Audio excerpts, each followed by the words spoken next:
What's up, guys? I'm gonna just do a really quick market update right now because if your attention span is anything like my 3 kids, I've probably almost nearly lost you just in this intro.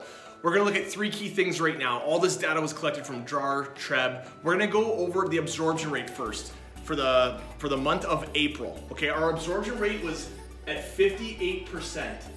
Okay, now you're probably thinking, what does that mean? Well, this is the number of new sales versus how many of those properties actually sold. In April, we had 883 new listings.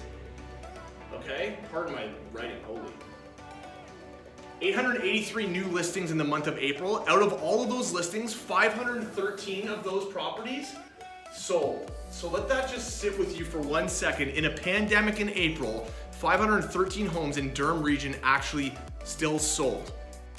Okay, so why is this important? If you're looking at listing or buying, I would really ask your realtor, what is the absorption rate within that community that I'm looking at either selling or buying in? I wanna understand, is my home in high demand? Is it in low demand? And on a percentage, what's my chances of selling?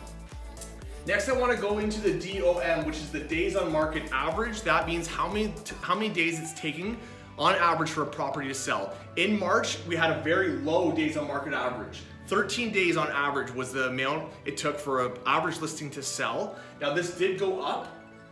Holy, is that an arrow?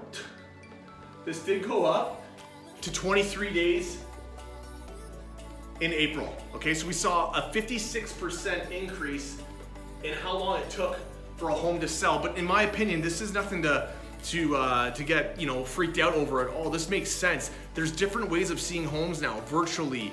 A lot of precautions now when entering a home.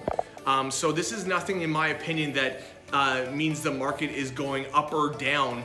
It just means it's taking a little longer for properties to sell because there's less buyer activity going on, because it's only serious buyers right now that are out shopping for homes online or setting up very safe private showings. You don't have as much people window shopping like we typically do in a normal market. So again, this is nothing for me to freak out over at all. This is normal and expected. The last thing I wanna go over right now, because we're doing well for time, is the number of sales. In March, we had 1,101 sales that happened in the month of March. We saw a large decline in sales by 46% in April to 513, okay? Now, be careful with what I'm saying. This is a decline in number of sales, not value.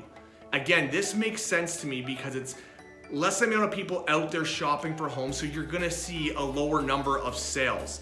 But in my opinion, 513 sales still happening in the month of April during a pandemic is a pretty healthy market. If you guys have any questions at all about the market, reach out to me, just DM me. Stay home if you can. If not, sanitize, wear gloves, wear masks. If you guys want a copy of our COVID forms on how we're screening buyers and sellers, reach out to me and I'll be glad to share with those as well. Okay guys, until next time, take care, be safe, and stay healthy.